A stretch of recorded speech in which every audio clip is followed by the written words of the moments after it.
ಇಡೀ ಜಿಲ್ಲೆಯಲ್ಲಿ ಗೀತಾ ಪಾಟೀಲ್ ಅವರಿಗೆ ಒಳ್ಳೆಯ ಅಧಿಕಾರಿಗಳಾದರೆ ಇಡೀ ಜಿಲ್ಲೆಯಲ್ಲಿ ಅಕ್ರಮವಾಗಿ ಓಸಿ ನಡೀತಾ ಇದೆ, ಅಕ್ರಮವಾಗಿ ಮದ್ಯ ಮಾರಾಟ ಆಗ್ತಾ ಇದೆ, ಅಕ್ರಮವಾಗಿ ಕ್ಲಬ್ಗಳು ನಡೀತಾ ಇದ್ದಾವೆ. ಅವೆಲ್ಲವನ್ನು ಬಂದ್ ಮಾಡಿಸ್ಬೇಕು. ಇವರಿಗೆ ನಾವು ಕಿರೀಟ ಹಾಕಿ ಸನ್ಮಾನ ಮಾಡಿ ಸಾಲ ಓದಿಸಿ ಸನ್ಮಾನ ಮಾಡ್ತೀವಿ. ಅದನ್ನು ಬಿಟ್ಕೊಂಡು ಯಾರೋ ಹೇಳ್ತಾರೆ ಅಂತೇಳಿ ಉದ್ದೇಶಪೂರ್ವಕವಾಗಿ ಗೀತಾ ಪಾಟೀಲ್ ಅವರು ಒಬ್ಬರನ್ನ ಟಾರ್ಗೆಟ್ ಮಾಡೋವಂಥದ್ದು ಅಲ್ಲ. ಈ ಹಿಂದೆನೂ ಕೂಡ ಅವ್ರು ನನ್ನನ್ನು ಟಾರ್ಗೆಟ್ ಮಾಡ್ತಾ ಇದ್ದಾರೆ. ಅದನ್ನು ಹೇಳ್ತೀನಿ. ಈಗ ಸಂತೋಷ್ ಆತ್ಮಹತ್ಯೆ ಕೇಸಲ್ಲಿ ನನ್ನನ್ನು ಪೊಲೀಸ್ ಸ್ಟೇಷನ್ಗೆ ಕರೀತಾರೆ ಗೀತಾ ಪಾಟೀಲ್. ಅವತ್ತಿಂದ ಆ ಹೆಣ್ಮಗಳು ನನ್ನ ದ್ವೇಷ ಮಾಡ್ತಾ ಇದ್ದಾರೆ. ಕರೀತಾರೆ. ಕರೆದಾಗ ಏನಾಗುತ್ತೆ ಅಂದರೆ ಅಲ್ಲಿ ಫೋನ್ ಕೇಳ್ತಾರೆ ನಾನು, ನಿಮ್ಮ ಮೊಬೈಲ್ ಕೊಡ್ರಿ ಅಂತ. ಯಾಕೆ ಕೇಳ್ತೀನಿ ನಾನು. ಅವಾಗಿಲ್ಲ, ನಿಮ್ಮ ಮೊಬೈಲ್ ಕೊಡ್ರಿ, ನಿಮ್ಮ ಮೊಬೈಲ್ ಸೀಜ್ ಮಾಡಬೇಕು. ಅವಾಗ ನಾ ಹೇಳ್ತೀನಿ, ನನಗೆ ಅದಕ್ಕೆ ಯಾವುದೇ ಸಂಬಂಧ ಇಲ್ಲ. ಸಂತೋಷ್ ಆತ್ಮಹತ್ಯೆಗೂ ನನಗೂ ಸಂಬಂಧ ಇಲ್ಲ. ನಾನು ಮೊಬೈಲ್ ಕೊಡಲ್ಲ. ನೀವು ಕಾನೂನು ಪ್ರಕಾರ ಏನು ಮಾಡ್ತೀರೋ ಮಾಡಿರಿ, ಅದರಲ್ಲಿ ಅದಕ್ಕೂ ನನಗೂ ಯಾವುದೇ ಸಂಬಂಧ ಇಲ್ಲ. ಅವತ್ತು ನನಗೆ ಅವರಿಗೆ ಸ್ವಲ್ಪ ಧ್ವನಿಯಲ್ಲಿ ಮಾತುಕತೆ ಆಗುತ್ತೆ. ಅವತ್ತಿಂದ ಉದ್ದೇಶಪೂರ್ವಕವಾಗಿ ನನ್ನ ಮೇಲೆ ದ್ವೇಷ ಸಾಧಿಸ್ತಾ ಇದ್ದಾರೆ ಗೀತಾ ಪಾಟೀಲ್ ಅವರು. ಅದಾದಮೇಲೆ ಪ್ರದೀಪ್ ಹೆಗಡೆ ಅಂತೇಳಿ ನಿಮಗೆಲ್ಲ ಗೊತ್ತಿರಬೇಕು. ಪ್ರದೀಪ್ ಸುರೇಶ್ ಹೆಗಡೆ ಅಂತೇಳಿ ಮಳವಳ್ಳಿಯವನು. ಒಂದು ಮಧು SR ನಾಯ್ಕ್ ಅಂತೇಳಿ ಅವನ ಫೇಕ್ ID ಮಾಡಿಕೊಂಡು ಅದರಲ್ಲಿ ಇವ ಇಡೀ ನಮ್ಮ ಕುಟುಂಬಕ್ಕೆ ಅವಹೇಳಕವಾಗಿ ನಿಂದನೆ ಮಾಡ್ತಾನೆ. ನನ್ನ ಹೆಂಡತಿ ಬೈತಾನೆ, ನನ್ನ ಕೆಟ್ಟದಾಗಿ ಬೈತಾನೆ, ಕೆಟ್ಟದಾಗಿ ಕಮೆಂಟ್ ಮಾಡ್ತಾನೆ. ಆವಾಗ ನಾನು ಅದನ್ನು SP ಅವ್ರಿಗೆ ಕಂಪ್ಲೇಂಟ್ ಕೊಡ್ತೀನಿ. ಕಂಪ್ಲೇಂಟ್ ಕೊಟ್ಟಾಗ ಅವರು DYSP ಅಲ್ಲಿ ಸೆನ್ ಅಂತ ಇರ್ತಾರೆ, ಕ್ರೈಮ್, ಇವರು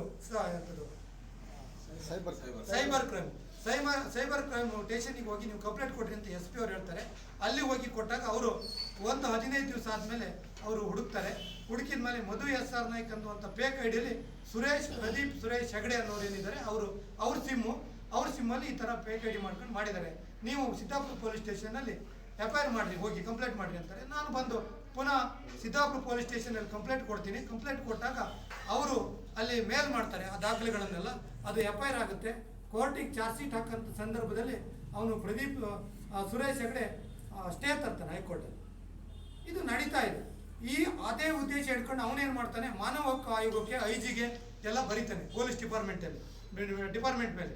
ಅಂದರೆ ರಾಜಕೀಯ ಒತ್ತಡದಿಂದ ನನ್ನ ಮೇಲೆ ಉದ್ದೇಶಪೂರ್ವಕವಾಗಿ ಪೊಲೀಸ್ ಇಲಾಖೆ ಕೇಸ್ ಮಾಡಿದೆ ಅಂತೇಳಿ. ಈ ದಾಖಲೆ ಕೊಟ್ಟವ್ರು ಯಾರು? ನಾನಲ್ಲಲ್ಲ, ನಾನು ಕಂಪ್ಲೇಂಟ್ ಕೊಟ್ಟಿದ್ದೀನಿ. ದಾಖಲೆ ಕೊಟ್ಟು FIR ಮಾಡಿಸೋಕ್ಕೆ ಕಾರಣ ಆದವರು ಪೊಲೀಸ್ ಇಲಾಖೆ, ಸೈಬರ್ ಕ್ರೈಮ್ನವರು. ಈ ಎಮ್ಮ ಹೇಳ್ತದೆ ಗೀತಾ ಪಾಟೀಲ್, ನಮಗೆ ಪ್ರದೀಪ್ ಹೆಗಡೆ ಮತ್ತು ನಿಮ್ಮ ಕೇಸಿಂದ ನಮ್ಗೆ ಎಷ್ಟು ಕಿರಿಕಿರಿ ಆಗ್ತಾ ಇದೆ ಇಡೀ ಅಂದರೆ ನನ್ನನ್ನು ಟಾರ್ಗೆಟ್ ಮಾಡೋದು ಗೊತ್ತಾಗುತ್ತಲ್ಲ ನಿಮಗೆಲ್ಲ. ಈ ರೀತಿ ಗೀತಾ ಪಾಟೀಲ್ ಅವರು ದ್ವೇಷ ರಾಜಕಾರಣವನ್ನು ಅಥವಾ ದ್ವೇಷ ತೀರಿಸಿಕೊಳ್ಳುವಂಥ ಕೆಲಸವನ್ನು ಅವರ ಅಧಿಕಾರ ಇದೆ ಅಂತೇಳಿ ನಮ್ಮ ಮೇಲೆ ದರ್ಪ ಮಾಡ್ತಾ ಇದ್ದಾರೆ. ಆದ್ದರಿಂದ ಅವ್ರ ವಿರುದ್ಧನೂ ಕೂಡ ನಾನು ಇನ್ನೊಂದು ವಾರದಲ್ಲಿ ಈ ಸಿದ್ದಾಪುರ ಪೊಲೀಸ್ ಸ್ಟೇಷನ್ ಏನಾಗ್ತಾ ಇದೆ ಮತ್ತು ಗೀತಾ ಪಾಟೀಲ್ ಅವರಿಗೆ ಎಷ್ಟು ಮಾಮೂಲಿ ಹೋಗ್ತಾ ಇದೆ ಅದನ್ನೆಲ್ಲ ಬಹಿರಂಗಪಡಿಸ್ತೇವೆ. ಆದ್ದರಿಂದ ಇವತ್ತು ತಮ್ಮ ಮುಖಾಂತರ ಆಗ್ರಹ ಮಾಡ್ತೀನಿ, ಸತ್ಯವನ್ನು ಬಿತ್ತನೆ ಮಾಡಿ. ಯಾವುದೇ TVಗಳಾಗಲಿ ಮಾಧ್ಯಮಗಳಾಗಲಿ ಸುಳ್ಳನ್ನು ಒಬ್ಬ ವ್ಯಕ್ತಿ ಮೇಲೆ ಅಪಪ್ರಚಾರ ಮಾಡಿದರೆ ಮಾನನಷ್ಟ ಮೊಕದ್ದಮೆ ಕೇಸನ್ನು ಹಾಕಬೇಕಾಗುತ್ತೆ. ನಾನು ಕೂಡ ತಿಮ್ಮಪ್ಪ ಮಡಿವಾಳ ಮೇಲೆ ಮಾನನಷ್ಟ ಮೊಕದ್ದಮೆ ಕೇಸನ್ನು ಹಾಕ್ತೀನಿ. ಮುಂದಿನ ದಿವಸದಲ್ಲಿ ಅವನ ವಿರುದ್ಧ ಏನು ಕಾನೂನಲ್ಲಿ ಹೋರಾಟ ಮಾಡಲಿಕ್ಕಾಗುತ್ತೆ ಅಥವಾ ಅವನಿಗೆ ಯಾವ ರೀತಿ ಅಧಿಕಾರಿಗಳಿಗೆ ಮನವಿಯನ್ನು ಮಾಡಿ ಅವನಿಗೆ ಯಾವ ರೀತಿ ಶಿಕ್ಷೆ ಕೊಡಿಸ್ಲಿಕ್ಕಾಗುತ್ತೆ ಅದನ್ನು ಮಾಡ್ತೀನಿ. ಇದು ಲಾಸ್ಟ್ ವಾರ್ನಿಂಗ್ ಅವನಿಗೆ. ಇನ್ನು ನಾವು ಸಹಿಸ್ಕೊಳ್ಳೋಕ್ಕಾಗಲ್ಲ. ಯಾಕಂದರೆ ಅವನು ರಾಜಕಾರಣ ಮಾಡಲಿ, ವಿರೋಧ ಪಕ್ಷದಾಗಿರ್ಬೇಕಾದ್ರೆ ಅವನು ರಾಜಕಾರಣ ಮಾಡಬೇಕು, ರಾಜಕಾರಣ ಮಾಡಲಿ, ಒಳ್ಳೆಯ ಕೆಲಸಗಳನ್ನು ಮಾಡಲಿ. ಅನಾವಶ್ಯಕವಾಗಿ ಒಬ್ಬನ ಮೇಲೆ ಸುಳ್ಳು ಹೇಳಿದರೆ ನಾವು ಅದನ್ನು ಸಹಿಸ್ಕೊಂಡಿರ್ಲಿಕ್ಕಾಗಲ್ಲ.